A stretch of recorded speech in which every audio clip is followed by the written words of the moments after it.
আপোনালোক আটাই অৱগত যে বৰ্তমান সময়ত অসমত প্ৰকৃত ভাৰতীয় নাগৰিকক একমাত্ৰ ধৰ্মীয় আইডেণ্টিটিৰ বাবে ৰিলিজিয়াছ আইডেণ্টিটিৰ বাবে আজিৰ তাৰিখত বৰ্তমানৰ চৰকাৰখনে বিদেশী সজাই বিভিন্ন সময়ত ভাৰত বাংলাদেশ সীমান্তৰ ন' মেন্স লেণ্ডলৈ পুছবেক কৰি থকা হৈছে। আচলতে অসমত বিদেশী চিনাক্তকৰণৰ যিটো প্ৰক্ৰিয়া আছে, বিদেশী ন্যায়াধিকৰণৰ যিটো ব্যৱস্থা আছে, এই ব্যৱস্থাটো এক ত্ৰুটিপূৰ্ণ ব্যৱস্থা। ফৰেইনাৰ্ছ এক্ট 1946 অনুসৰি যি অসমত বিদেশী চিনাক্তকৰণৰ ব্যৱস্থাটো চলি আছে বা ফৰেইনাৰ্ছ অৰ্ডাৰ 1964 অনুসৰি অসমত যি বিদেশী ন্যায়াধিকৰণ প্ৰতিষ্ঠা কৰা হৈছিল, আমি বিভিন্ন সময়ত এইখিনি অভিযোগ স্পষ্টভাৱে উত্থাপন হৈছে যে এই বিদেশী ন্যায়াধিকৰণৰ যিসমূহ অপিনিয়ন, সেই অপিনিয়নসমূহ বিভিন্ন সময়ত একেবাৰে বায়েছ এক নীতিৰ জৰিয়তে ফৰেইনাৰ্ছ ট্ৰিব্যুনেলৰ মেম্বাৰসমূহে দি আহিছে। কাৰণ আমি দেখিবলৈ পাইছোঁ যে বিভিন্ন সময়ত ফৰেইনাৰ্ছ ট্ৰিব্যুনেলে বিদেশী ঘোষণা কৰা বহুতো প্ৰকৃত ভাৰতীয় নাগৰিক পৰৱৰ্তী সময়ত মহামান্য গুৱাহাটী উচ্চ ন্যায়ালয় বা মহামান্য উচ্চতম ন্যায়ালয়ত নিজকে ভাৰতীয় বুলি প্ৰমাণ কৰিছে।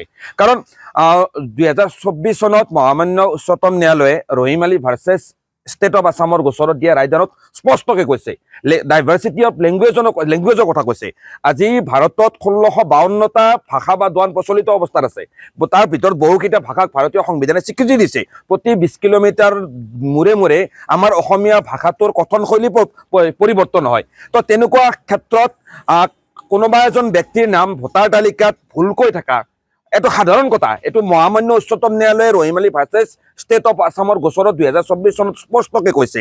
আজি সংবাদ মাধ্যমৰ বন্ধুসকল, আপোনালোকেও এইখিনি কথা যদি তদন্ত কৰে নিশ্চয় ওলাব যে আজি আপোনাৰ নামটোৱে হওক বা আপোনাৰ পিতৃ মাতৃৰ নামেই হওক, আপোনাৰ ককা আইতাৰ নামেই হওক, আজু ককা আজু আইতাৰ নাম হওক, ক'ৰবাত নহয় ক'ৰবাত ভোটাৰ তালিকাত ভুল আছে, বয়সৰ তাৰতম্য আছে।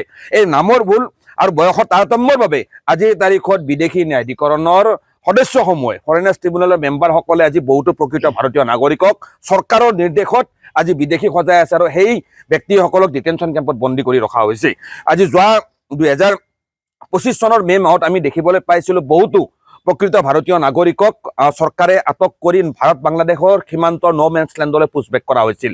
আজি নলবাৰী জিলাৰ চকিনা বেগম নামৰ 68 বছৰীয়া মহিলাজনীৰ বাতৰি ইতিমধ্যে আন্তঃৰাষ্ট্ৰীয় সংবাদ মাধ্যমত বহুতভাৱে প্ৰচাৰিত হৈছে যে সেই চকিনা বেগমক অসম চৰকাৰে, ভাৰত চৰকাৰে বিদেশী বনাই বাংলাদেশলৈ পুছবেক কৰিছিল আৰু আজি বাংলাদেশত ৰাষ্ট্ৰহীন নাগৰিক হিচাপে তেওঁ তাত জীৱন পাৰ কৰিব লগা হৈছে। আজি বাংলাদেশতো তেখেত ৰাষ্ট্ৰহীন নাগৰিক, আজি ভাৰততো তেখেত ৰাষ্ট্ৰহীন নাগৰিক। আৰু এয়া ভাৰতৰ দৰে গণতান্ত্ৰিক ব্যৱস্থাটোৰ বাবে বা ভাৰতৰ যিটো প্ৰমূল্যবোধৰ বাবে এক ভাবুকি বুলি আমি স্পষ্টকৈ কৈছোঁ।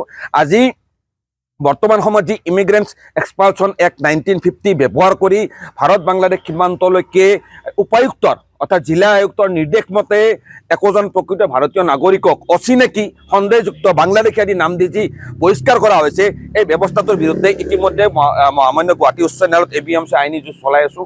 আমি স্পষ্টকৈ কৈছোঁ, আজিৰ তাৰিখত এই যি পুছবেকৰ যিটো ব্যৱস্থা চৰকাৰখনে গ্ৰহণ কৰিছে, এয়া সম্পূৰ্ণভাৱে সংবিধান বিৰোধী এক ব্যৱস্থা। আৰ্টিকেল 21 যি জীৱনৰ যি নিৰাপত্তাৰ কথা কৈছে, যি লাইফ উইথ লিবাৰ্টিৰ কথা কৈছে, এয়া সম্পূৰ্ণৰূপে ইয়াত ভায়োলেট কৰিছে।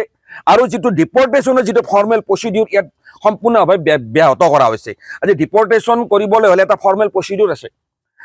আজি কোনোবা এখন দেশৰ নাগৰিক ভাৰতত আহি বসবাস কৰিছে, সেইজন নাগৰিকক যদি সেইখন দেশলৈ প্ৰত্যাৱৰ্তন কৰা হয় বা তেওঁক ডিপৰ্ট কৰা হয়, তেতিয়াহ'লে তাত প্ৰপ'জেল এণ্ড একচেপ্টেঞ্চ লাগিব।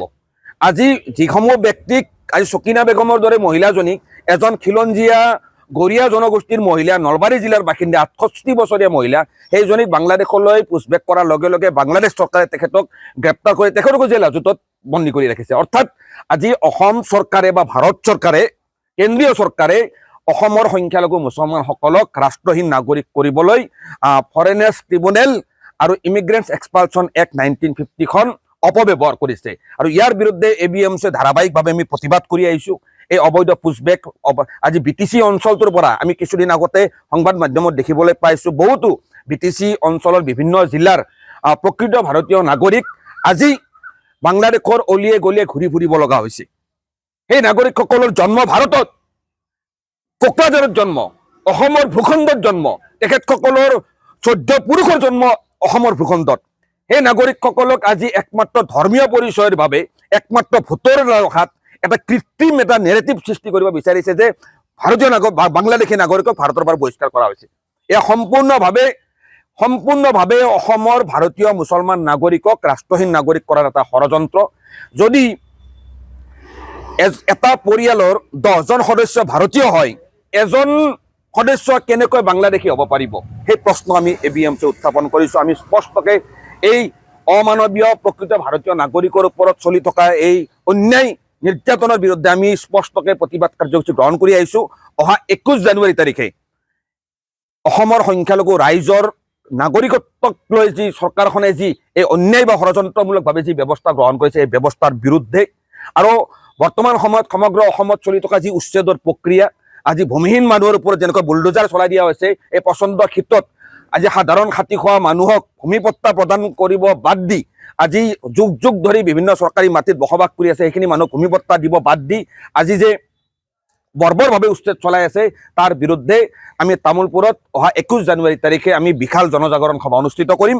আৰু অহা 28 জানুৱাৰী তাৰিখে কোকৰাঝাৰ চহৰৰ মাজমজিয়াত আমি বিশাল জনজাগৰণ সভা অনুষ্ঠিত কৰি আমি এই ধৰণৰ অন্যায়, অসাংবিধানিক, বেআইনী কৰ্মকাণ্ডৰ বিৰুদ্ধে আমি প্ৰবল জনমত গঠন কৰাৰ চেষ্টা কৰিম। পৰৱৰ্তী পৰ্যায়ত এই আন্দোলন গুৱাহাটীলৈকে যাব, তাৰ পৰৱৰ্তী পৰ্যায়ত এই আন্দোলন আমি নতুন দিল্লীৰ যন্তৰ মন্তৰলৈকে আকৌ আমি সম্প্ৰসাৰিত কৰিবলৈ বাধ্য হ'ম। কথা এটাই, ভাৰতীয় নাগৰিকৰ সংবিধান প্ৰদত্ত অধিকাৰ ধৰ্মীয় পৰিচয়ৰ ভিত্তিত ৰাজনৈতিক অংকত কাঢ়ি দিবলৈ কাকো দিয়া নহ'ব।